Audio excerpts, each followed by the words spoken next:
যখন ঘুমিয়ে থাকবে বিছানায়, তখন আমরা যাব আর গিয়ে তার দেহটাকে, তার শরীর থেকে মুন্ডটাকে আলাদা করে দিব।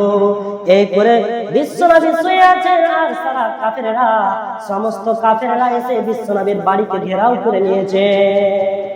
বিশ্বনবীর বাড়িকে ঘেরাও করে নিয়েছেন সমস্ত কাফেররা।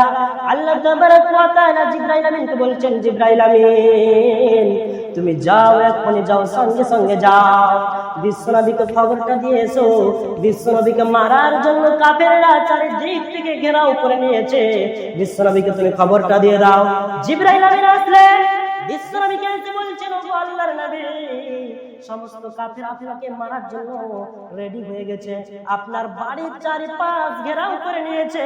সেদিন বিশ্বনবী আল্লাহকে বলেছিলেন, আল্লাহ এতগুলো কাফের আমাকে হত্যা করতে চাইছে, আমাকে যদি হত্যা করে দেয় তাহলে ইসলামের দাওয়াত কে দিবে? আল্লাহ তাবারক ওয়া তাআলা বলছেন, হে বিশ্বনবী তুমি শুনো, তুমি হাতে এক মুষ্টি মাটি নাও, আর মাটি নেওয়ার পরে সূরা ইয়াসিনের একটি আয়াত পাঠ করো, ওয়াজআলনা মিন বাইনি আইদিহিম সাদ্দা ওয়া মিন খালফিহিম সাদ্দা ফাগশাইনাহুম ফাহুম লা ইউবসিরুন। এই আয়াতটি পাঠ করে তুমি তিনবার ফুঁক দাও আর মাটিতে, আর তিনবার ফুঁক দেওয়ার পরে কাফেরদের চোখে ছিটিয়ে দাও।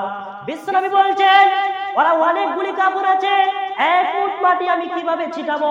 আল্লাহ বলছেন, সেটার দায়িত্ব আমি নিলাম, তুমি শুধু ছিটিয়ে দাও। বিশ্বনবী বলছেন, আমি সূরা ইয়াসিনের আয়াতটি পাঠ করলাম, আর আয়াতটি পাঠ করার পরে যেমনই মাটিটি ছিটিয়ে দিলাম, সারা কাফেররা, সমস্ত কাফেররা চোখ কচলাতে থাকলো। বিশ্বনবী মক্কা থেকে মদিনার পথে রওনা হয়ে গেলেন।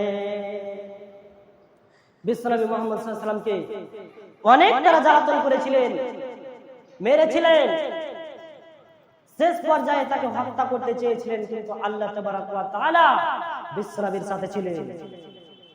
এর কারণে বিশ্বনবীর তারা ক্ষতি করতে পারেনি। তার মানে আল্লাহ তাবারক ওয়া তাআলা যেদিকে থাকবে, সারা পৃথিবীর মানুষ যদি একদিকে হয়ে যায় তাও কিছু করতে পারবে না। তো আমরা আমাদের সন্তানকে এই কোরআনের শিক্ষা দিচ্ছি না, অথচ বিশ্বনবী বলছেন, তলাবুল ইলমি ফারিজাতুন আলা কুল্লি মুসলিম। প্রত্যেক নরনারীর জন্য ইসলাম অর্জন, প্রত্যেক নরনারীর জন্য ইলম অর্জন করা হচ্ছে ফরজ। তার মানে কোনটাকে ইলম বলবেন আপনি? আপনি ইলম কোনটাকে বলবেন? আপনার সন্তানকে অ্যাডমিশন করিয়েছেন টিউশনে, মিশনে, ইউনিভার্সিটিতে, ওটাকে ইলম বলবেন? না, ওটা ইলম নয়। আপনি আপনার সন্তানকে একটা স্কুলে অ্যাডমিশন করিয়েছেন, তো ওই স্কুলে এত হারামখোর মাস্টার থাকে, এত হারামখোর শিক্ষক থাকে, যে শিক্ষক শত শত অভিভাবকের সামনে ছেলে মেয়েদেরকে গান বাজিয়ে ড্যান্স করাচ্ছে, আর আপনি পিতা হয়ে বাহবা দিচ্ছেন, হাততালি দিচ্ছেন, বসে বসে দেখছেন, এটাকে শিক্ষা বলে? না, এটাকে শিক্ষা বলে না। আরে একটা মাস্টার শিক্ষা দিবে, একটা শিক্ষক শিক্ষা দিবে স্কুলে, ওয়া থেকে অজগরটি আসছে তেরে, আ থেকে আন্টি আমি খাবো পেরে।